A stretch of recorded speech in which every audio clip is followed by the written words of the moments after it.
Masechet Baba Kama, Hamoud Tzadik He, Hamoud Aleph. La Mishnah nous a enseigné Gazal para me'uberet ve'yalda, Rachel te'una ve'gazeza, Meshalem de mes para omedet leled, ou de mes Rachel omedet ligazez. Toujours à propos de Shinui Kone. On avait appris le principe selon lequel un voleur qui a transformé l'objet, eh bien désormais, il peut garder l'objet. Il ne remboursera que la valeur de l'objet à son propriétaire. Si on dit que Shinui connaît, que la transformation d'un objet, en effet, c'est une acquisition pour le voleur, ça profite au voleur. Il garde l'objet et il ne paye plus que son prix, le prix de l'objet au volé. Alors, à ce propos, la Mishnah nous a enseigné un cas de figure. Lequel? Gazal para me'uberet ve'yalda. Un homme qui aurait volé une vache enceinte, et ensuite elle a mis bas. Ou bien, il a volé une brebis chargée de laine, et il a tondu. C'est un chinouille. Pourquoi c'est une transformation? Car la vache, elle était enceinte, elle ne l'est plus. Le veau n'existait pas, il existe. Avant, c'était à l'état fœtal, un fœtus, maintenant c'est un nouveau-né. Donc c'est sûr que c'est un chinouille. Pareillement, la brebis, elle était chargée de laine, maintenant on a de la laine. C'est-à-dire elle avait la laine sur son dos. Maintenant qu'on a tondu, il y a d'un côté une brebis, il y a de l'autre côté la laine, et c'est sûr qu'il coûte plus cher maintenant. La vache qui a déjà mis bas, elle a déjà donné naissance à un veau, c'est sûr que ça coûte plus cher une vache et un veau par rapport à une vache enceinte. Ou bien une brebis déjà tondue, et on a d'un côté la laine et de l'autre côté la brebis, c'est sûr que ça coûte plus cher qu'une brebis non tondue, parce qu'on a la main d'œuvre. Ce chinouille, nous dit la Mishnah, que ça profite au voleur. C'est-à-dire que lui, il fait acquisition de cela, de l'objet volé, et il ne rembourse que le prix initial. Initialement, c'était une vache enceinte, il payera le prix d'une vache enceinte. Initialement, c'était une brebis chargée de laine, il payera le prix d'une brebis chargée de laine. Mais le chinouille connaît. La Gemara, à ce propos, nous dit, elle cite une braïta, Tanu Rabanan, Hagozel Rachel Vegazeza, celui qui aurait volé une brebis et il a tondu. Para Veyalda, quelqu'un qui aurait volé une vache enceinte et elle a mis bas. Mais Shalem Ota Ved Gizotea Ved Vladotea d'Ivray Rabbi Meir, c'est-à-dire que selon Rabbi Meir Baalanes, contrairement à ce qu'on vient de voir dans la Mishnah, lui il dit qu'il faut tout rendre au propriétaire. C'est-à-dire que la transformation a priori ne profite pas au voleur. Il faut tout rendre. Il a tondu la brebis, et bien maintenant, tant pis pour lui, il va rendre au propriétaire la brebis et la laine. Le propriétaire, il a gagné la main d'œuvre. Ou bien, la vache, elle était enceinte, maintenant elle l'a mis bas, il doit rendre et la vache et le veau au propriétaire. C'est ce que pense Rabbi Meir. Rabbi Uda, par contre, qu'est-ce qu'il dit? Rabbi Uda Omer, Gezela, Hoseret Be'eneha. C'est-à-dire, lui, le voleur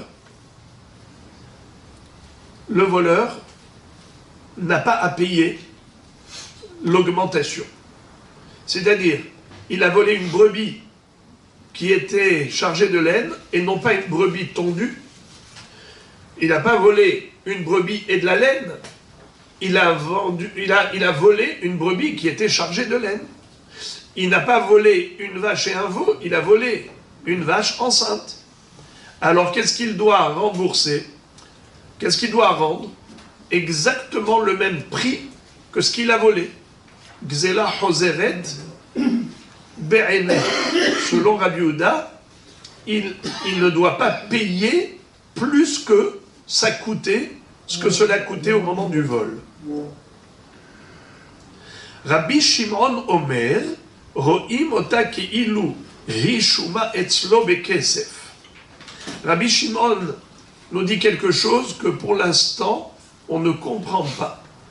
Parce que, a priori, ça donne exactement le même résultat que Rabbi Yehuda.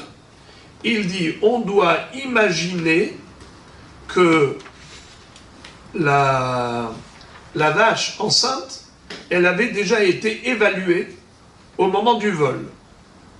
Qu'est-ce qu'il va devoir payer? Le prix de la vache au moment du vol, vache enceinte. Comme si la brebis avait été évaluée au moment du vol. Brebis chargée de laine. Et c'est ça ce qu'il va payer. Eh bien, c'est exactement ce qu'a dit Rabbi Yehuda. On ne comprend pas quel est le sens du hidouche de Rabbi Shimon. La Gemara va traiter cela plus tard. Pour nous enseigner, pour nous expliquer qu'est-ce que nous a enseigné de plus Rabbi Shimon par rapport à Rabbi Yehuda. Fin de citation de Baraïta. La Gemara maintenant, elle va se focaliser sur Rabbi Meir Baalanez. Ibaya lehu. Maïtame de Rabbi Meir. Quelle est la raison de Rabbi Meir? Mishum de Kassavar Shinui Bimkomo Omed, Odilma Be'alma Shinui Kone, Ve'acha Knasa ou de Kakanis. Lemay Nafkamina, Lecha de Kahasha Mikhash. C'est-à-dire, la Gemara se dit, quelle est la raison pour laquelle Rabbi Meir a dit que le voleur ne peut pas garder l'objet transformé? Qu'est-ce qu'il a volé? Une brebis qui était chargée de laine. Maintenant, il a tondu.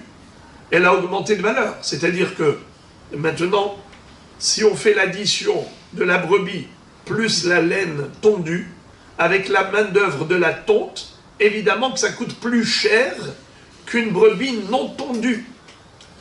Une vache qui a déjà mis bas et on a un veau à côté de la vache, évidemment que ça coûte plus cher qu'une vache enceinte, où il n'y a pas de veau encore. Alors maintenant, qu'est-ce que nous dit Rabbi Meir? Que le voleur ne profitera pas de la plus-value. Le voleur ne profitera pas de la plus-value. Il doit tout restituer au propriétaire.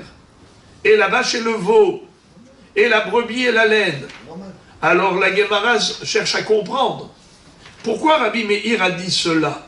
Pourtant Rabbi Yehuda a dit le contraire. Qu'est-ce qu'a dit Rabbi Yehuda? Que le voleur, il acquiert par la transformation de l'objet. Il acquiert l'objet par sa transformation. Chine, il connaît. C'est la raison pour laquelle il doit payer que le prix initial. Mais pas le prix actuel. Alors pourquoi Rabbi Meir dit il payera le prix actuel? Il y a deux façons de comprendre Rabbi Meir. Soit que sa mahloket elle est fondamentale, c'est-à-dire qu'il est diamétralement opposé à Rabbi Yehuda dans le sens où il pense que Shinouï le connaît. Bien que Rabbi Yehuda ait dit que le Shinouï c'est un moyen d'acquisition au profit du voleur, Rabbi Meir dit faux. Ça n'existe pas cela. Pour Rabbi Meir, le Shinouï n'a aucun impact sur l'objet volé. Et par conséquent, le voleur doit restituer l'objet même transformé. Ça, c'est une première approche, une première compréhension des paroles de Rabbi Meir. Mais on peut comprendre différemment l'enseignement de Rabbi Meir. Comment? Écoutez bien ça. Rabbi Meir penserait dans l'absolu que Shinouï connaît une transformation de l'objet volé profite au voleur. Ça, c'est le din de la Torah. Mais Midei Rabbanan, Hachamim ont sanctionné le voleur.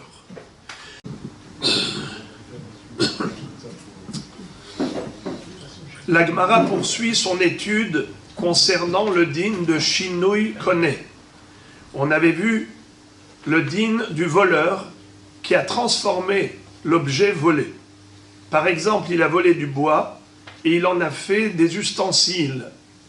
Étant donné que la forme a changé, l'objet a été transformé, selon la Mishnah, il est conné beshinouï. Ça veut dire quoi? Il acquiert l'objet volé par le shinouï. Ça veut dire que désormais, l'obligation du voleur pour rectifier le tir, pour réparer sa faute, ce n'est pas de rendre l'objet lui-même, puisqu'il a déjà été transformé, il est considéré comme nouveau, ce n'est pas l'objet même du vol. Alors il doit juste rembourser la valeur, mais pas restituer l'objet lui-même. Car l'objet ayant une nouvelle forme, ce n'est plus le même objet qu'il a volé. Ça, c'est ce qu'on avait appris dans la Mishnah. À ce propos, la Mishnah nous a donné un exemple. Par exemple, Gazal para me'oberet veyalda. Celui qui aurait volé une vache enceinte et ensuite elle a mis bas chez le voleur. Ou encore, Rachel terunat semer vegazeza. Il a volé une brebis qui était chargée de laine et il a tondu. Dans ces deux cas, il y a transformation de l'objet volé. Car la vache était enceinte au moment du vol, elle ne l'est plus. On a maintenant une vache qui est vide et on a un veau. Alors tout cela, c'est nouveau. C'est un shinouï. C'est la raison pour laquelle le voleur peut garder la vache, peut garder le veau, et il ne payera que la valeur de la vache enceinte.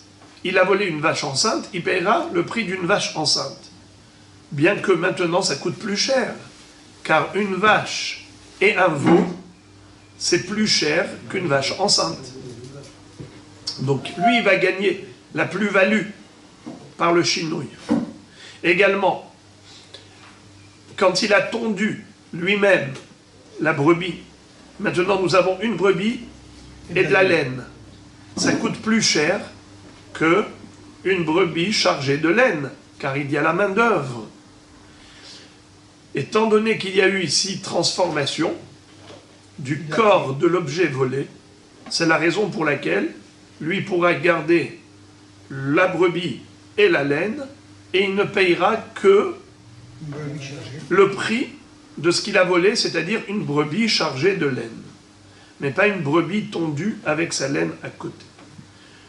Donc en d'autres termes, grâce à la transformation, le voleur profite. Nous allons voir immédiatement que Rabbi Meir n'est pas d'accord avec cela. On va voir que Rabbi Meir dit pas du tout. Le voleur doit rendre à son propriétaire la vache et le veau, la brebis et la laine. Et la question que la Gemara va se poser, c'est de savoir pour quelle raison Rabbi Meir a dit cela. Est-ce qu'il s'y oppose totalement à Tanakama? C'est-à-dire, est-ce que lui ne conçoit pas du tout la notion de shinouï? Lui, il pense que la transformation n'est pas un paramètre, n'est pas un critère pour dire que le voleur, ça y est, il peut s'approprier l'objet volé. Et il ne doit plus que la valeur de l'objet. C'est pas vrai, ça n'existe pas, ça. Depuis quand le shinouï connaît? Peut-être que Rabbi Meir s'oppose totalement à cette notion de shinouï connaît. C'est une première approche. Ou on peut dire que non. En réalité, Rabbi Meir est tout à fait d'accord que min ha-Torah, shinouï connaît. Selon la Torah, la transformation d'un objet volé profite au voleur. C'est-à-dire que désormais, il est propriétaire du nouvel objet. Puisque cet objet a été transformé, ce n'est pas le même objet qu'il a volé. Donc ça reste au voleur. Et il ne doit plus que la valeur de cet objet qu'il avait volé.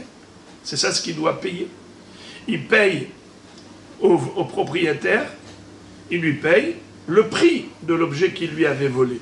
Mais il ne lui restitue pas l'objet transformé Alors pourquoi Rabbi Meir va dire que le propriétaire que le voleur doit rendre au propriétaire la brebis et la laine, la vache et le veau, si on dit qu'il est d'accord sur le principe que Shinouï connaît? Alors voilà, il y a eu Shinouï. Pourquoi il a dit qu'il doit tout rendre?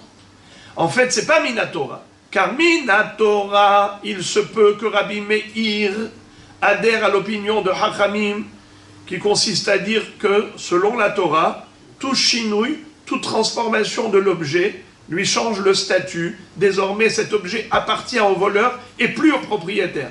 Alors pourquoi Rabbi Meir a dit qu'il faut tout rendre au propriétaire? C'est que Midera Banan, c'est un knas, c'est une amende, c'est une pénalité. Hachamim ont voulu sanctionner le voleur en disant « tu ne vas pas profiter du vol ».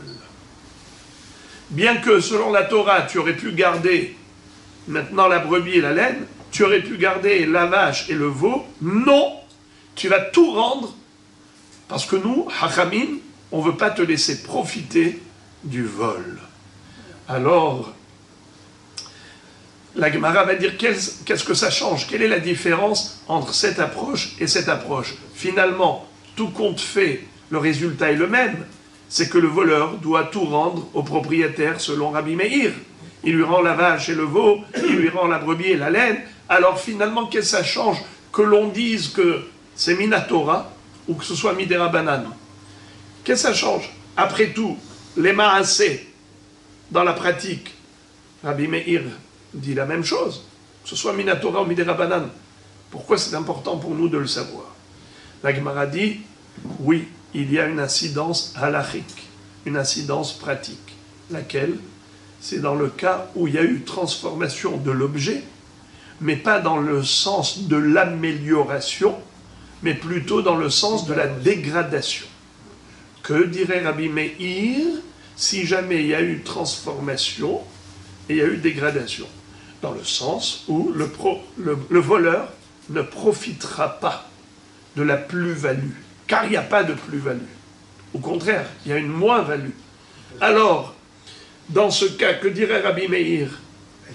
Qu'il faut rendre au propriétaire ou pas? Si on dit que Rabbi Meir ne conçoit pas du tout la notion de Shinouï, alors en effet, il va devoir rendre au propriétaire l'objet dégradé. Car, par exemple, il lui a volé une vache qui était enceinte et elle a fait fausse couche. Elle a avorté. Quand il a volé, combien elle coûtait? Elle était enceinte, elle coûtait par exemple 12 000 shekels, parce qu'il y avait un fœtus dedans. Maintenant qu'elle a avorté, elle coûte 10 000 shekels. C'est sa valeur. Est-ce que ce monsieur doit payer 12 000 shekels, comme au moment du vol?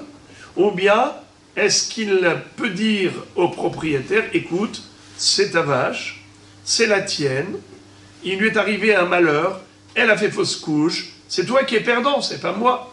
Moi, je te rends la vache que je t'ai volée. C'est ta vache, elle a toujours été à toi. Alors, c'est là toute la différence. Si on considère que Minatora, écoutez maintenant la subtilité, c'est là où on arrive à la subtilité.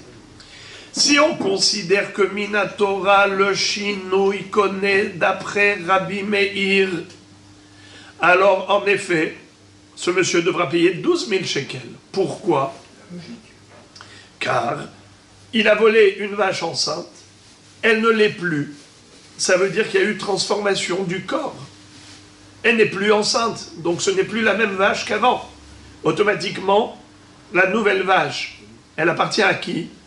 Au propriétaire, au voleur, excusez-moi. Elle appartient au voleur, puisqu'il y a eu transformation. Si on dit que Shinouï connaît, eh bien voilà, maintenant, elle appartient au voleur, la vache.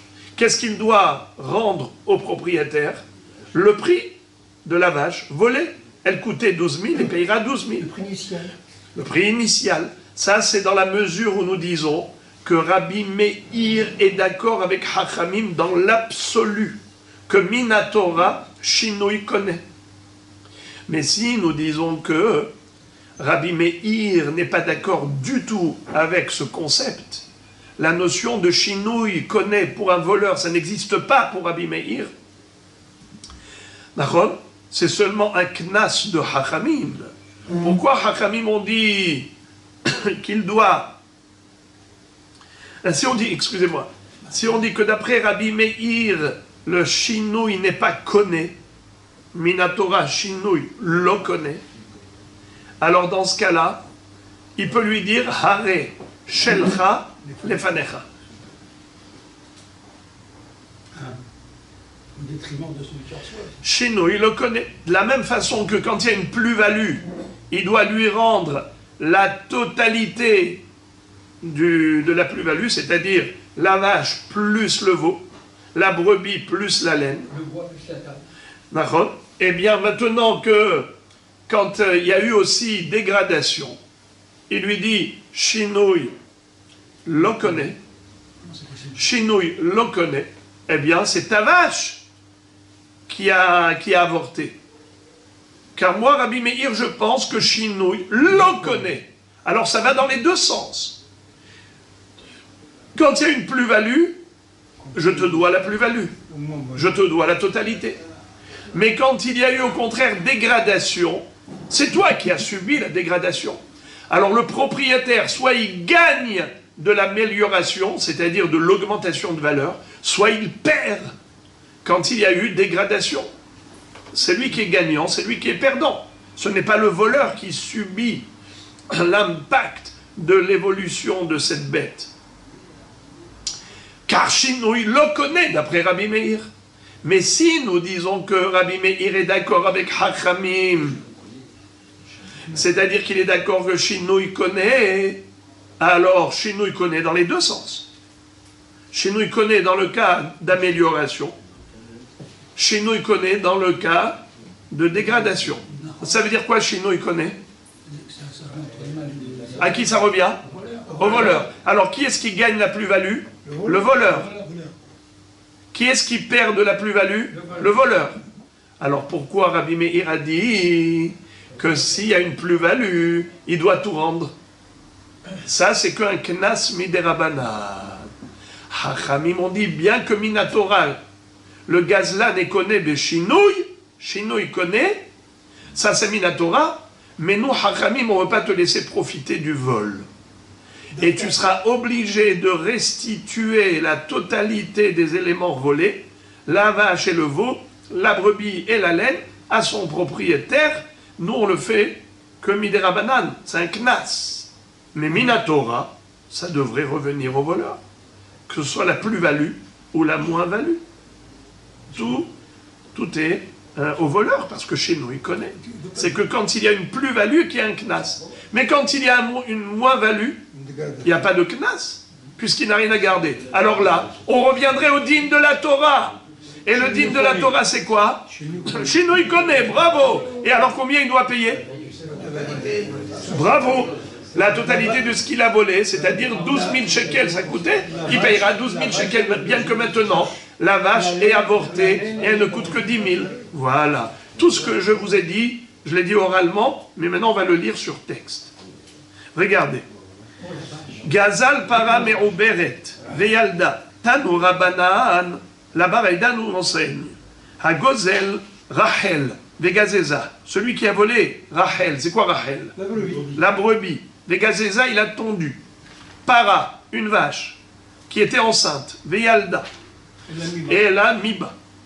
Meshalem otavet gizotea, vet veladotea, divrei Rabbi Meir. Il devra payer la bête avec le veau et avec la laine. C'est-à-dire, il doit tout rendre. Il doit restituer tout ce qu'il a volé. La bête et ses dérivés. C'est-à-dire, la laine de la brebis. Bien qu'il a tondu et que maintenant il y a une plus-value, c'est-à-dire le prix de la main-d'œuvre, il va tout rendre au propriétaire. Vladot, les petits qui sont nés, ça aussi il doit rendre. Et on ne dira pas chez nous il connaît. C'est Rabbi Meir. Et, alors que Rabbi Uda va dire pas du tout. Rabbi Uda Omer, Gzela Hozeret Be'enea. C'est-à-dire, il faut rembourser le prix de la Gzela. Combien ça coûtait au moment où il a volé, par exemple? La vache, elle était enceinte et coûtait 12 000 shekels. Maintenant, ça coûte 15 000. 10 000 et 5 000. 10 000 la vache vide, 5 000 le veau. Il ne payera pas 15 000, il payera 12 000.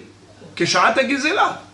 La brebis, combien coûtait quand elle était chargée de laine au moment où il a volé? 12 000 shekels. Maintenant, pourquoi 12 000 shekels? Parce que 10 000 la brebis, 2 000 la laine. Maintenant qu'il a tondu, combien fait la laine? 5 000. Alors qui est-ce qui profite? Normalement, c'est lui, le voleur. Chino, il connaît. En effet, c'est le din d'après Rabbi Yehuda.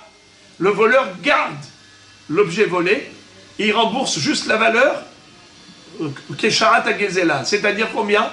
12 000. Il a volé pour une valeur de 12 000, eh bien il payera 12 000. Rabbi Shimon dit la même chose, mais dans des termes différents. Rabbi Shimon Omer Imota Keilu Yishuma Etzlo Bekesef. On doit imaginer comme si on avait, au moment du vol, évalué la valeur de l'objet volé, et c'est cet argent-là qu'il doit payer. Et la Gemara d'ailleurs va dire, on ne comprend pas quelle est la différence entre Rabbi Yehuda et Rabbi Shimon finalement. C'est blanc bonnet, bonnet blanc. Ils disent la même chose dans des termes différents. Quel est le sens de leur mahloket? On verra dans la Gemara. Alors la Gemara maintenant pour l'instant, elle commence à analyser l'opinion de Rabbi Meir, avant de passer à Rabbi Yehuda et Rabbi Shimon. Dans le Hamoud Bet, dans ce Hamoud, on va se focaliser que sur Rabbi Meir. Elle cherche à comprendre pour quelle raison Rabbi Meir n'a pas dit Shinoi Kone. Maïtama de Rabbi Meir. Pourquoi dit-il qu'il faut tout rendre au propriétaire? Pourquoi le voleur ne peut pas garder maintenant la vache et le veau? Pourtant il y a eu Shinoi.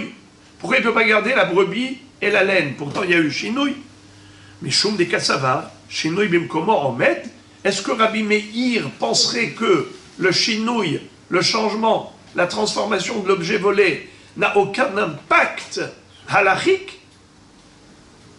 Et il pense que Shinoi Bimkomo Omed, qui peut me traduire les mots? Shinoi Bimkomo Omed.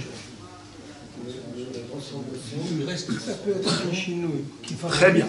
Shinoi Bimkomo Omed, ça veut dire malgré la transformation, l'objet volé reste tel quel.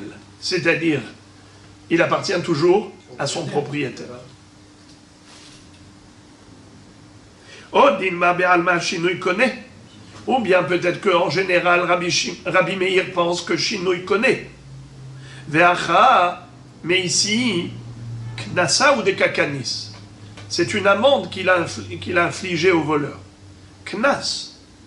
Il a été connaisse, un Knas, pour dire au voleur, monsieur, bien que selon la Torah, cet objet transformé t'appartient désormais, mais nous, Hachamim, on ne te laisse pas t'approprier cet objet transformé. On te demande de le restituer tel quel. Tu rendras la vache et le veau, la brebis et la laine, pour ne pas que tu profites de la plus-value. La Gemara demande les mains of Kamina. Quelle est l'incidence de cette question? Qu'est-ce que ça change concrètement? Après tout, Rabbi Meir a dit qu'il faut restituer les deux éléments, la vache et le veau, la laine et la brebis. Eh bien, qu'est-ce que ça change si c'est Minatora ou Midera Banan? Réponse, les Chadekachha Mikhash. Dans le cas où elle a diminué de valeur. Par exemple, comme j'ai donné un exemple, il a volé une vache enceinte et elle a avorté. Alors là, il y a eu transformation. Mais pas dans le sens de l'amélioration, au contraire de la dégradation. Alors maintenant, puisque c'est kahash, c'est-à-dire diminué, réduit, qui est-ce qui va subir la réduction de valeur? Est-ce le voleur ou le propriétaire? Alors, dans ce cas-là, si tu me dis que Minatora Shinoi connaît, c'est le voleur. Alors bravo. Dans ce cas-là, c'est le voleur qui va subir la dégradation. Pourquoi? Il y a eu transformation de la vache, le voleur il garde la vache, mais il doit payer au propriétaire la valeur initiale, comme au moment du vol, c'est-à-dire une vache enceinte. Mais si tu me dis que Rabbi Meir remet en cause totalement la notion de Shinoi, pour lui ça n'existe pas. Pour lui, Shinoi, mais comment en est? Shinoi ou pas Shinoi, ça ne change rien. C'est l'objet volé. Alors dans ce cas-là, c'est qui va subir la réduction de valeur? Le propriétaire, car la vache était à lui, elle reste à lui, c'est lui qui gagne, c'est lui qui perd. Le voleur n'a pas à subir quoi que ce soit comme conséquence du changement. Pour répondre à cette question, à savoir quelle est l'opinion de Rabbi Meir, est-ce qu'il est d'accord avec la notion de shinouï ou est-ce qu'il s'y oppose, on va déduire de la braïta suivante, plutôt la Mishnah suivante. Tashma, Gazal Behema, Veizkina, Avadim, Veizkinu, Meshalem Kesharat Agezela. Rabbi Meir Omer, Ba'avadim, Omer lo, Hare Shelcha Lefanecha, Veilu Behema, Kesharat Agezela, Veis al Kadatach, Sava Rabbi Meir, Shinui Bimkomo Omed, Afilu Behema, Nami, Elalav Shmamina, Kasava Rabbi Meir, Shinui Kone, Veacha, Kenasa ou Dekakanis. Qu'est-ce que ça veut dire? Il y a une mahloket entre Rabbi Meir et Hachamim dans cette Mishnah à propos de quelqu'un qui aurait volé une bête et ensuite elle a vieilli. Quelqu'un qui aurait volé un esclave cananéen, un Evet Kenaani, et ensuite il a vieilli. Prenons un exemple. Quelqu'un qui a volé un esclave cananéen, il avait 20 ans. Maintenant, quand il veut faire Teshuvah, le Evet Kenaani a 80 ans. Quand il avait 20 ans, il était avec toute la vigueur de la jeunesse et capable de réaliser des prouesses, servir son maître de manière très efficace. Alors que maintenant, à l'âge de 80 ans, il faut peut-être le porter. Non, je plaisante. C'est-à-dire qu'il faut... Donc il n'a plus du tout la même énergie, la même force. Donc évidemment, l'efficacité a été réduite considérablement. Question, est-ce que le voleur qui a fait Teshuvah, 60 ans plus tard, il a volé le Evet Kenaani qui avait 20 ans. Et maintenant, le Evet Kenaani a 80 ans. Est-ce qu'il peut venir voir le propriétaire de ce Evet et lui dire « Hare shelcha lefanecha » Voilà, je t'ai volé un Evet Kenaani, je te le rends. Non. Voilà. La Torah dit qu'il faut restituer l'objet volé, Veshiv et Agezela, Cher Gazal, c'est ce que j'ai fait. Et donc il s'en sort comme ça. Ou bien, l'autre peut lui dire, mais ce n'est plus le même Evet. Il y a eu transformation. Tu m'as volé un Evet qui était nar, qui était jeune. Et maintenant c'est un zaken. Avadim, Vizkinu. Ou bien, quel est le din s'il a volé, pareil, un bœuf. Il a volé Behema Veizkina, une bête qui a vieilli. Le bœuf, il avait par exemple 5 ans. Il était capable de tirer des grandes charrues pour labourer la terre. Et maintenant, le bœuf a 15 ans. À peine s'il avance. Il ne peut pas tirer la charrue. Est-ce qu'il peut lui dire, c'est cette bête que je t'ai volée, c'est cette bête que je t'ai rendue. Et donc il les quitte. Est-ce que c'est ça la halakha? Alors écoutez la mahloket entre Tanakama et Rabbi Meir. Hachamim disent Gazal bema vizkina avadim vizkinu meshalem keshaat agzela. Hachamim disent Shinouï connaît. Et puisque Shinouï connaît, automatiquement, lui le voleur, puisqu'il a volé un esclave jeune, une bête jeune, et maintenant ça vieillit, puisqu'ils ont vieilli, le vieillissement c'est une transformation, puisque ça a été transformé, le gazlan, le voleur, il garde la vieille bête, le vieux Evet Kenaani, et il paye au propriétaire le prix de la bête ou de l'esclave à l'heure du vol, c'est-à-dire beaucoup plus cher. Combien il coûtait au moment du vol? Le Evet Kenaani qui avait 20 ans, pas 80 ans, la bête qui avait 5 ans, pas 15 ans, il doit payer ça. Mais Shalem Kesharat Agezela, ça c'est Hachamim. Rabbi Meir dit, je suis d'accord pour Behema, mais je ne suis pas d'accord pour Avadim. C'est-à-dire, pour la Behema, en effet, vous avez raison. transformation, donc il paye Kesharat Agzela. La bête, le voleur la garde. Mais pour les Avadim, Omer lo Arech Shelcha Lefanecha. Rabbi Meir Omer Ba'avadim, Arech Shelcha Lefanecha. Ça veut dire quoi Arech Shelcha Lefanecha? Le voleur dit au volé, je t'ai volé ce Eved Kenaani il y a 60 ans. Arech Shelcha Lefanecha. Ton Eved est devant toi. Je te l'ai rendu, tout va bien, d'après Rabbi Meir. Fin de citation. La Gemara fait la déduction suivante. Et elle dit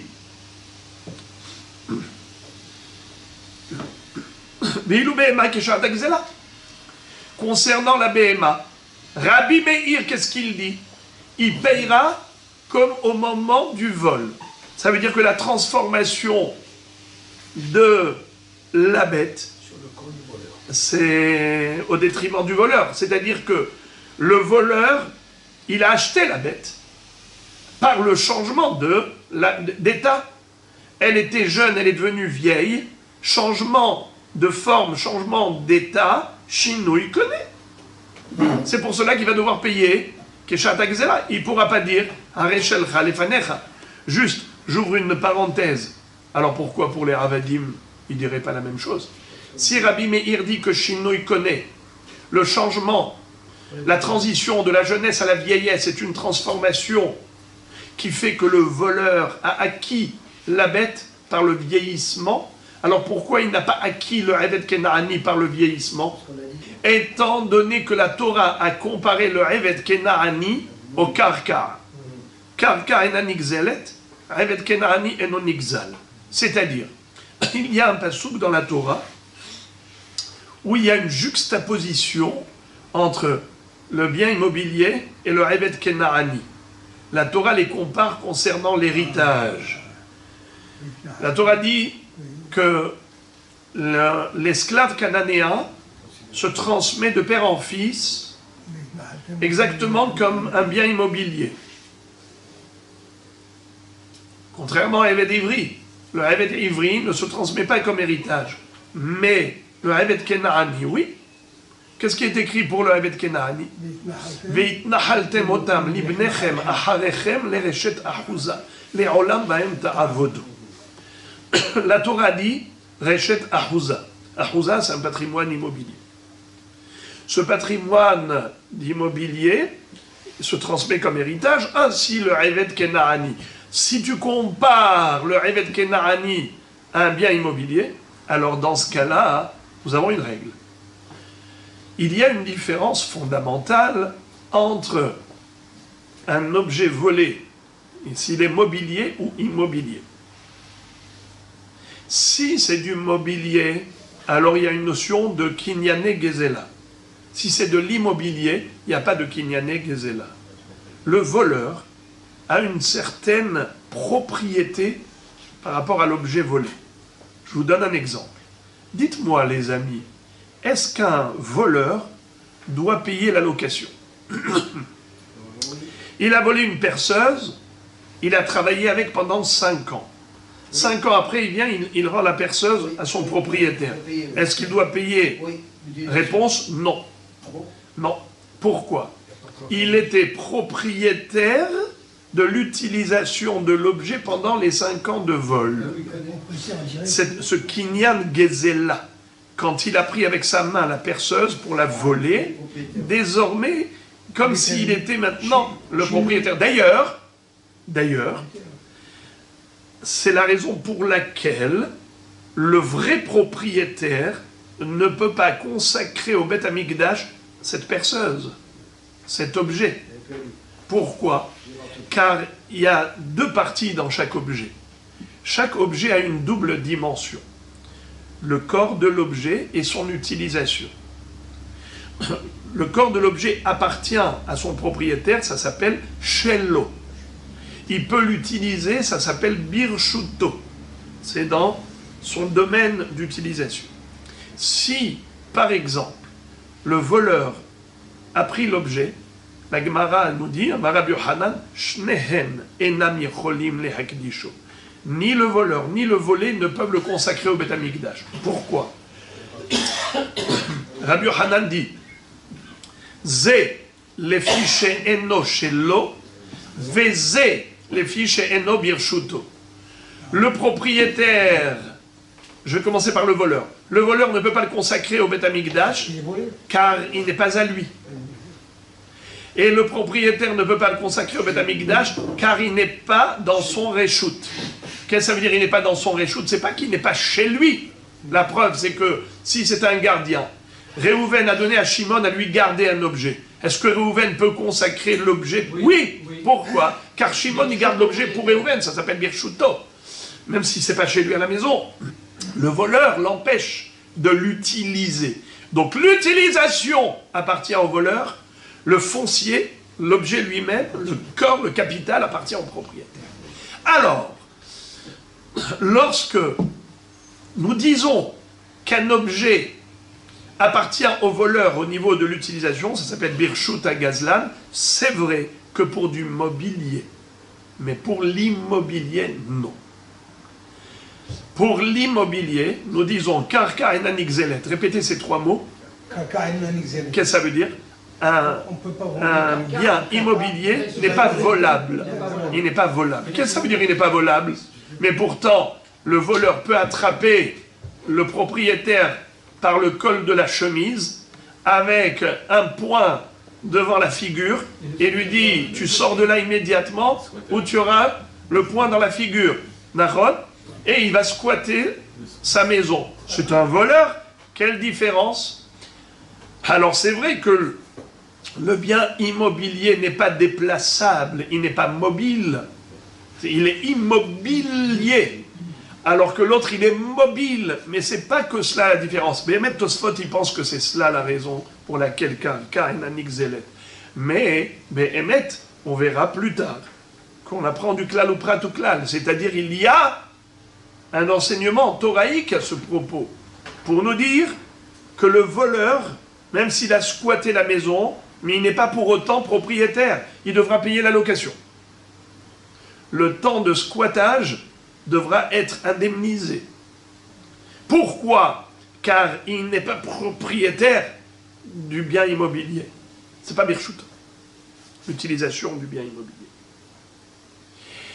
Alors que, pour le mobilier, il est Kone Bekinyan Exela. D'ailleurs, s'il y a eu Yehush,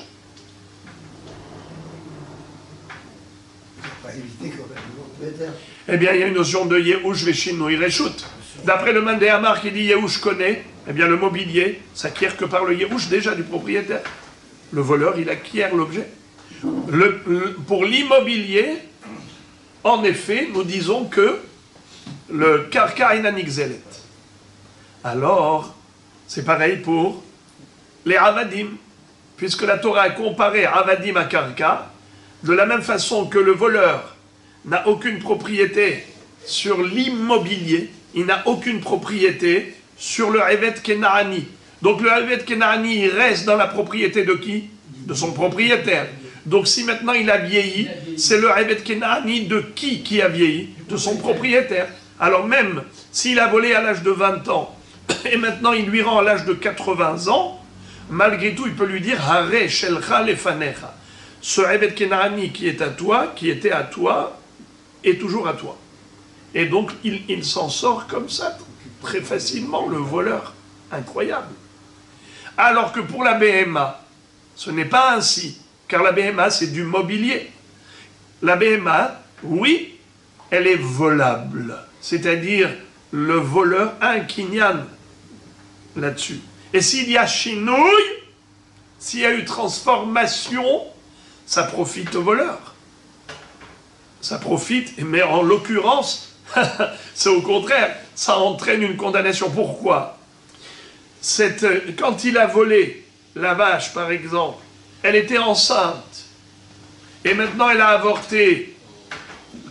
Maintenant qu'elle a avorté, qu'est-ce qui se passe? De par ailleurs, la Gemara dit, quelqu'un qui a squatté, dans quel cas il se doit de payer un loyer, c'est-à-dire comme une location. Dans quel cas un squatteur doit payer au propriétaire le prix de la location de ce logement?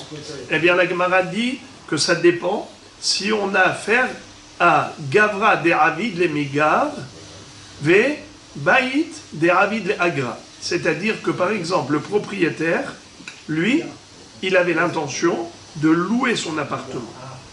Et cet appartement était destiné à cela. Parce que sinon, on rentre dans un autre débat. Zenehene vezelo haser. Si par exemple quelqu'un n'habite pas une maison, elle reste fermée, elle est vide. Donc de toutes les façons, il n'avait pas l'intention de la louer. S'il n'avait pas l'intention de la louer, donc il n'a rien perdu. Puisqu'il n'a rien perdu, alors pourquoi maintenant tu vas réclamer au squatteur une location? De toute façon, tu ne pensais pas mettre ça à prix. Mais dans un cas d'esclave, qui était au service de son propriétaire, il ne peut pas dire ça. Dire de toutes les façons, tu n'en profitais pas. Tu as fermé ta maison à Natania et tu restes habité à Paris. Il ne peut pas lui dire ça parce que c'est Ravet Kenani qui le servait tous les jours. D'autre part, est-ce qu'il avait l'intention d'en faire du business de location, d'aller louer son Ravet Kenani? Alors, donc vous rentrez dans un autre débat qui est juste très intéressant, mais qui n'est pas le sujet d'aujourd'hui. Alors maintenant, juste qu'est-ce qu'on voudrait dire? C'est que le propriétaire de l'objet volé, dans quel cas il reste propriétaire, dans quel cas ça appartient en quelque sorte au voleur, dans quel cas? Alors ça dépend. Si c'est quart de l'immobilier, ça reste toujours au propriétaire. Et même s'il y a eu transformation, ça reste au propriétaire. Mais si c'est du mobilier qui a subi transformation, alors en effet, ça appartient au voleur. C'est ce que pense Rabbi Meir. Donc de là, nous voyons que Rabbi Meir, qu'est-ce qu'il pense? Il pense que Shino, il connaît. Tu vois qu'il a établi un distinguo entre Revet Kenani qui ressemble à de l'immobilier et la Behema qui est du mobilier. Pour la Behema, il ne peut pas lui dire Are Shelcha Lefanecha, même d'après Rabbi Meir. Alors s'il ne peut pas lui dire Are Shelcha Lefanecha, quel sera le din? Le voleur devra payer au propriétaire le prix initial, même si la bête a vieilli.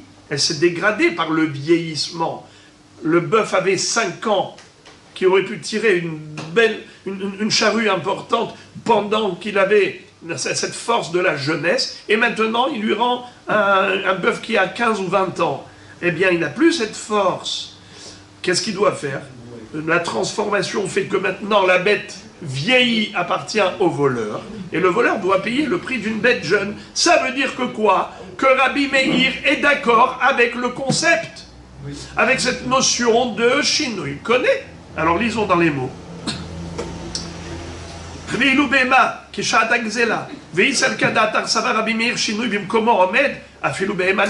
Si tu penses que Rabbi Meir a remis en cause la notion de Shinouï, alors même pour la Behema, on devrait dire que le Shinouï n'a aucun impact sur la bête, ça reste la propriété du propriétaire. Même si elle a vieilli, il aurait pu lui dire Hare Shelcha Lefanecha, je t'ai volé cette bête, je te rends cette bête, car le Shinouï, le vieillissement, n'a aucun impact, si c'était vrai. Et la lave, si tu vois que Rabbi Meir dit que le voleur ne peut pas dire une chose pareille, il est obligé de payer le prix initial avant le Shinouï. Shma Mina Kasava Rabbi Meir, Shinouï connaît, sous-entendu que Rabbi Meir est d'accord que Shinouï connaît. Alors pourquoi, lorsque la bête qui était enceinte, Amiba, elle a subi une transformation, ou la brebis qui était chargée de laine a été tondue, elle a subi une transformation, pourquoi Rabbi Meir n'a pas dit Shinouï connaît? Rabbi Meir aurait dû dire, le voleur garde les objets transformés et il paye le prix initial. Pourquoi il n'a pas dit ça? Pourquoi il dit il doit tout rendre? Knassa ou des kakanis. C'est juste une amende midera banane. Donc l'Agmara est très satisfaite de sa déduction. Dit voilà, on avait une question, on a la réponse. Est-ce que Rabbi Meir est d'accord? Est-ce qu'il remet en cause la notion de Shinouï? Ou bien il est d'accord avec la notion de Shinouï? C'est seulement un knas qu'il a infligé au voleur? Eh bien on a une preuve qu'il est d'accord avec la notion de Shinouï. C'est juste un knas qu'il a infligé au voleur. Il lui a dit tu ne profiteras pas de la plus-value. C'est tout. C'est beau, mais c'est faux. La Gemara dit, on aurait pu s'arrêter là, mais on n'est pas obligé. On peut dire le contraire. On peut très bien dire que Rabbi Meir n'est pas d'accord du tout avec la notion de shinui. Alors pourquoi est-ce qu'il a établi un distinguo entre Avadim et Behema? Si tu me dis que Rabbi Meir n'est pas d'accord avec la notion de shinui, eh bien il n'y a pas de différence entre Behema et Avadim. Puisque le shinui n'a aucun impact, alors le voleur aurait pu s'en sortir dans tous les cas de figure en disant Hare shelcha lefanecha, que ce soit pour la Behema ou que ce soit pour les Avadim. Il lui dit, monsieur, je t'ai volé cette bête, je te la rends. Elle était jeune, maintenant elle est vieille, et alors, pour moi le shinui n'existe pas. Ou Avadim, je t'ai volé un Révet qui était jeune, maintenant je te rends un vieux, et alors, pour moi le shinui n'existe pas. Donc, Hare shelcha lefanecha, ce que je t'ai volé, je te l'ai rendu. Behemet Rabbi Meir, il pense cela. Alors pourquoi il a établi un distinguo entre Révet et Para et Behema? La Gemara dit peut-être que Rabbi Meir s'adresse aux Hachamim selon l'opinion des Hachamim. Il leur dit, moi, je m'y oppose aux deux halachot. Tout ce que vous avez dit pour Avadim et pour Behema, moi je ne suis pas d'accord avec vous. Moi je dis tout le contraire de vous, aussi bien pour Behema comme pour Avadim. C'est-à-dire, qu'est-ce qu'on dit les Hachamim? Hachamim ont dit, Meshalem kesharat agzela. Il a volé un Révet Kenaani, ou il a volé une Behema. Ensuite, il y a eu une transformation, c'est-à-dire transition jeunesse-vieillesse. Eh bien, pour les Chachamim, c'est un Shinui. Shinui connaît. Si Shinui connaît, combien le voleur doit payer? Kesharat agzela, le prix initial, le prix de la jeunesse, pas le prix de la vieillesse. Il garde la vieille bête, il garde le vieux Révet, et il paye le prix du jeune, des jeunes. Alors maintenant, ça, c'est ce que Rabbi Meir va dire au Hachamim. Moi, je pense tout le contraire, aussi bien pour Behema comme pour Avadim. C'est-à-dire, ma pitom. Pourquoi il doit payer le prix initial? Avadim, c'est comme Kafka. Excusez-moi. Déjà, Behema, il n'y a pas de shinui. Pour moi, la notion de shinui n'existe pas. Et donc, la Behema qu'il a volée, c'est la Behema qui est restée au propriétaire. Et donc il lui dit, mais au moins vous les Hachamim, vous auriez dû établir un distinguo entre Behema et Avadim, car même vous qui pensez que Shinui connaît, je vous l'accorde pour Behema, car elle était jeune, elle a vieilli, vous pensez que le Shinui, ça change? Ok. Alors pour la Behema, vous diriez en effet qu'il doit payer Kesharat Agezela. D'accord. Parce qu'il y a eu Shinui. Mais Avadim, c'est comparable à de l'immobilier. Et l'immobilier, qui est transformation ou pas transformation, ça ne change rien. Car Karka est Nanik Zelet. Le bien immobilier n'est pas volable. Il reste toujours la propriété de son propriétaire. Et donc, qu'il y ait transformation ou pas transformation, ça ne change rien. Alors pourquoi pour les Avadim, vous prétendez qu'il doit payer le prix initial d'un Réved jeune? C'est pas vrai. Puisque le Réved n'est pas volable, comme un Karka qui n'est pas volable, donc ça reste la propriété du propriétaire. Alors c'est qui a subi la transformation? C'est l'objet du propriétaire. C'était un jeune Réved qui avait 20 ans, maintenant il a 80 ans, mais c'est toujours le Réved de son propriétaire. Il devrait pouvoir lui dire « Hareshel Khalefanecha ». Alors même vous les Hachamim qui concevez cette notion de Shinui Koné, mais vous n'auriez pas dû l'appliquer à Avadim, car Eved, c'est comme Karka. Et vous êtes d'accord que Karka est Nanik Zelet? Les Hachamim lui ont répondu non. On n'est pas d'accord avec ce concept de Karka et Nanik Zelet. C'est-à-dire, toi tu compares le Eved, pardon, on est d'accord avec ce concept de Karka et Nanik Zelet, mais ce que tu dis que le Révet Kenaani, c'est comme un Karka, on n'est pas d'accord. La comparaison Révet Kenaani, Karka, non. Nous, on dit qu'un Révet Kenaani qui est mobile, c'est comme une bête qui est mobile, les deux sont volables, et les deux donc peuvent changer de propriété par rapport au changement d'état. La transformation de l'objet, c'est un shinui connaît pour Avadim comme pour Behema. C'est la raison pour laquelle les Hachamim eux pensent que aussi bien Mehema comme pour Eved, il dit Reshelcha lefanecha. Il ne dira pas Reshelcha lefanecha, il payera comme le prix initial au moment du vol. Pourquoi? Parce que le chinouille de la vieillesse a changé d'état le Eved Kenaani comme la Behema. Mais Rabbi Meir croyait que les Hachamim seraient d'accord au moins pour Avadim, où il pourrait dire Arei Shelcha Lefanecha. Pourquoi? Parce que un karka est nanixelet. Et le Eved Kenaani, c'est comme un karka. Alors, nous dit la Gemara que ça a été justement la riposte, la réplique des Hachamim. Ils ont dit à Rabbi Meir, nous on n'est pas d'accord avec toi sur la notion de comparaison Eved Kenaani karka, car bien que la Torah les ait comparés par rapport à l'héritage, mais elle ne les a pas comparés pour tout. Et donc, nous on pense que bien que le karka est nanixelet, mais le Eved Kenaani, c'est pas comme un karka, c'est kemetaltele dami. C'est comme un objet mobile. Et comme un objet mobile est volable, et peut subir un changement halachique par rapport à la transformation de l'objet. Transformation de l'objet entraîne un changement de statut de l'objet.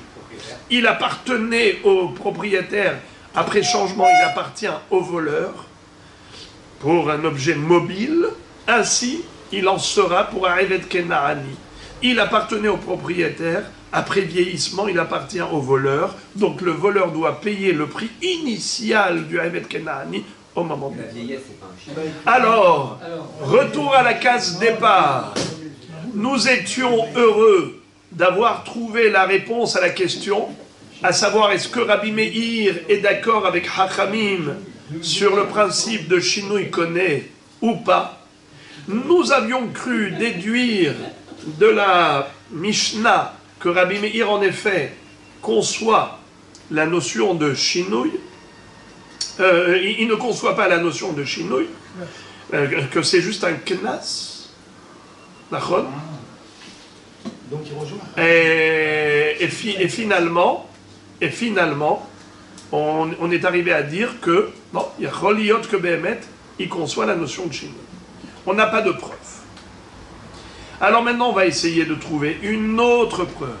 Ta'ashema, litzboa lo adom, utzvao shahor, shahor, utzvao adom, Rabbi Meir Omer, noten lo dmetzimro, demetzimro im, demetzimro shvaho lo, ve'izar kadatar sava Rabbi Meir shinui, eno koneh, דמצמרו ושבחו בא אל לeh, אלא לאו שמע מינה כסבר רבי מאיר, שינוי קונה, ואחר כנסהו דקקניס, שמע מינה. Finalement, la Gemara arrive à la conclusion que Behemet Rabbi Meir pense que Shinui connaît. Et c'était juste un knas qu'il avait infligé au voleur. Bien que, quand il a volé la vache enceinte, et ensuite elle a subi une transformation après l'accouchement, après les avoir mis bas. Il y a maintenant une vache vide et il y a un veau. Selon la Torah, ça appartient au voleur. Et le voleur, il doit payer juste le prix d'une vache enceinte. Malgré tout, Rabbi Meir dit, c'est un knas. Moi, je te sanctionne, toi, monsieur le voleur. Tu ne profiteras pas. Tu ne profiteras pas de la plus-value. Tu dois tout rendre au propriétaire. Et la vache et le veau. Alors que Minatora, c'est pas comme ça. Minatora, le voleur doit garder la vache et le veau, et il paye juste le prix d'une vache enceinte. Il a volé une brebis chargée de laine. Eh bien, maintenant qu'il a tondu, il y a eu un changement. Il devrait garder pour lui la brebis et la laine. Non, Rabbi Meir dit, tu rendras la totalité des éléments à son propriétaire. Mais pourtant, Shinui connaît. Non, knas. Quelle est la preuve que Behemet c'est juste un knas et non pas parce que Rabbi Meir ne conçoit pas la notion de Shinui? Quelle est la preuve? C'est que nous avons une Mishnah qui parle de ce qu'on appelle un artisan qui a trahi son client. Imaginons un teinturier à qui le propriétaire du tissu de la laine, a remis la laine au teinturier. Il lui dit, s'il te plaît, je voudrais que ce soit de la laine colorée en rouge. Et lui a fait une teinture noire. Ou inversement. Il a dit, moi je voudrais de la laine noire. Et lui, il a coloré en rouge. Dans tous les cas de figure, le bonhomme miskin a été frustré, il a été lésé, parce que c'est pas ça ce qu'il voulait. Lui, il voulait une très belle robe pour sa femme qui soit noire pour le mariage de son fils. Finalement, il a fait une rouge. Ou l'inverse. Il voulait un vêtement rouge et maintenant il a du noir. Alors il a été lésé. Les Hachamim ont comparé cet artisan à un voleur. Pas seulement qu'il a volé en trahissant le propriétaire de la laine, mais en plus il a transformé. C'est-à-dire la couleur qui est différente du souhait du propriétaire, c'est à la fois du vol de la laine et à la fois transformation de la laine. C'est comme si on avait un voleur qui a transformé l'objet. Exemple, il a volé de la laine à l'état brut et maintenant le voleur a coloré la laine qu'il a volée. D'accord ? Alors ça s'appelle changement. Le chinouille, si on dit que chinouille connaît, alors en effet, qu'est-ce qui va se passer? Le voleur va garder la laine qu'il a teinte et il va payer le prix d'une laine brute, à l'état brut. Chinouille connaît, on est d'accord? Eh bien maintenant l'artisan, même s'il n'avait pas l'intention de voler, mais c'est comme un voleur malgré lui. Car son erreur, c'est du vol par maladresse. Alors maintenant, la Mishnah nous cite une mahloket entre Rabbi Meir et Hachamim quant au... excusez-moi, il n'y a pas de mahloket, directement on nous donne la raison, l'opinion de Rabbi Meir. Écoutez ça. Ta Shema, viens écoute la Mishnah dans Daf Kouf. Litzbo alo adom utzbao shahor. Quelqu'un qui a donné de la laine au teinturier pour colorer en rouge, et il a coloré en noir. Shahor utzvao adom. Ou inversement, il lui a donné pour teindre en noir, il a teint en rouge. Rabbi Meir Omer, notenlo demet samro. Rabbi Meir dit, il doit payer, quoi? Le prix du tzemer. Le prix du tzemer. Demet samro. Demet, c'est quoi demet? La valeur. Tzamro, c'est quoi tzemer? La laine. Sa laine. Regarde, 2 minutes. On n'a pas encore expliqué. Alors, Rabbi Meir dit, l'artisan doit payer au propriétaire de la laine le prix de sa laine. Alors venez à Botaï, on va essayer de réfléchir, vous et moi. Combien coûte la laine à l'état brut? On va dire 1000 shekels. Combien coûte la laine une fois qu'elle est teinte et colorée? On va dire 1500 shekels. 500 de plus grâce à la teinture, que ce soit rouge ou que ce soit noir. Car dans l'absolu, cette laine a obtenu une plus-value. Car ce n'est plus de la laine à l'état brut, c'est de la belle laine. Elle est soit noire, pour celui qui veut du noir, il payera 1500 shekels. Pour celui qui veut du rouge, il payera 1500 shekels. Le seul problème, c'est que cette personne qui voulait du noir ne voulait pas du rouge. Cette personne qui voulait du rouge ne voulait pas du noir. Donc pour cette personne, ça ne vaut pas les 1500. Mais dans l'absolu, oui. Mais malgré tout, cette personne-là, elle peut prendre cette laine qui a de la plus-value, elle va la vendre ailleurs à 1500 et elle va récupérer son argent et la plus-value. C'est sympa. Est-ce que ça va se passer comme ça, que le propriétaire de la laine va gagner la plus-value? Non, c'est possible, non? Non, parce qu'il va payer Rabbi Meir dit non. S'il va la vendre. Rabbi Meir dit, il payera le prix de la laine, c'est-à-dire combien? 1000 shekels. Et qui est-ce qui garde la laine avec la nouvelle couleur, c'est-à-dire 1500 shekels, l'artisan, donc le teinturier, a gagné 500 shekels dans l'histoire. Il n'a rien gagné. Comment vous dites? Il n'a rien gagné. Pourquoi? Il a pris une laine. Ouais. Il a fourni 500 shekels de peinture. Non, la teinture elle coûte 200 shekels. Lui, il a acheté la teinture à 200 shekels, c'est son travail. 300 shekels. Il y a 300 shekels, donc il a, et pour lui c'est gratuit, bien sûr qu'il a gagné. Mais ce travail-là lui apporte une plus-value. Mais c'est son travail. Et alors? Et alors? Et alors, lui, Son travail. et alors? Mais maintenant, son travail à lui, il n'a pas de perte d'argent. Il n'a pas payé pour son Alors maintenant, lui, il a apporté juste son savoir-faire. Son savoir-faire maintenant. Qui va gagner de son savoir-faire? Lui, il a pris un objet volé. Il a pris 200 shekels de teinture, 1000 shekels de laine, et avec son savoir-faire, il a transformé en 1500 shekels, ce qui veut dire qu'avec son vol, il a rajouté 300 shekels. Qui va gagner ces 300 shekels? Eh bien, Rabbi Meir dit que celui qui va gagner ça, c'est l'artisan. Pourquoi? A priori, c'est parce qu'il y a eu Shinouï. Shinouï connaît. C'est-à-dire que, normalement, si on dit que le Shinouï n'est pas connu, donc la laine, elle reste la propriété du propriétaire.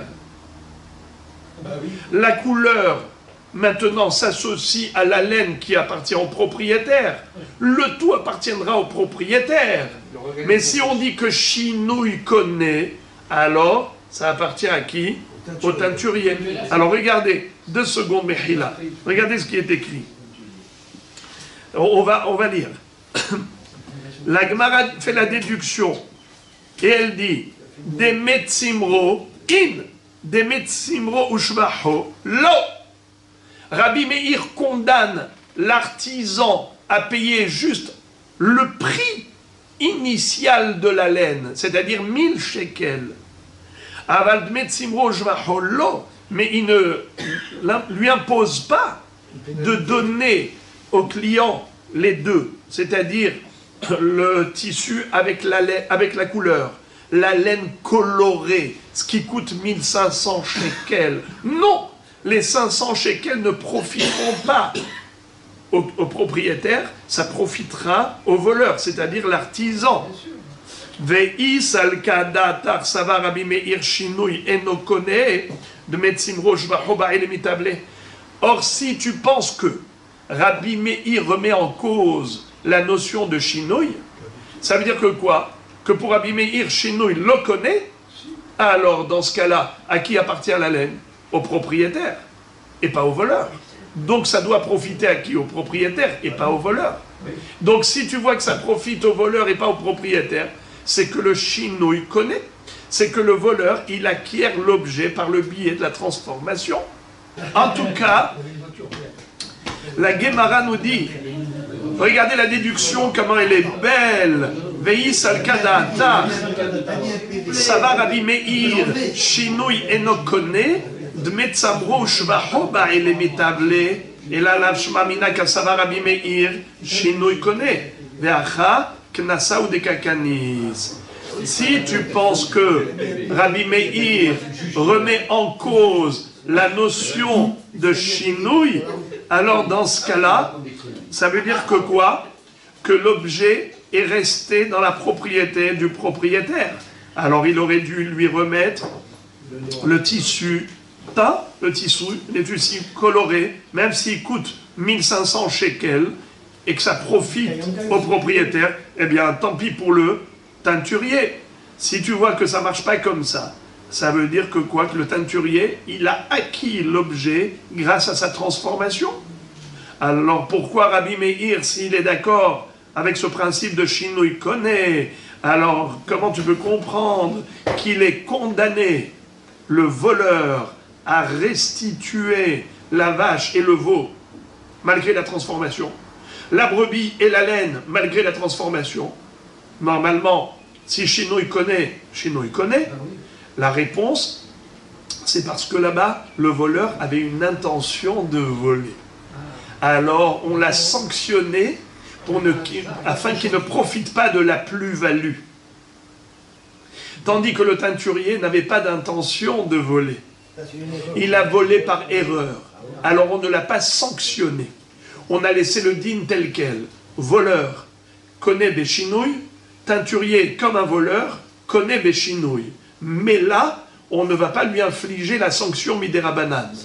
La sanction Midera Banane, elle est que lorsque la personne est malveillante, comme un voleur qui vient voler, elle est malveillante. Là, Hakamim m'ont dit, eh bien, tu ne profiteras pas du chinouille. Tu rendras l'objet volé avec sa plus-value. Mais pour le teinturier qui n'avait pas d'intention de voler, il a fait une erreur, donc il a volé par erreur, alors il ne mérite pas une sanction. On lui dit, c'est toi qui gardes la plus-value. Voilà les amis.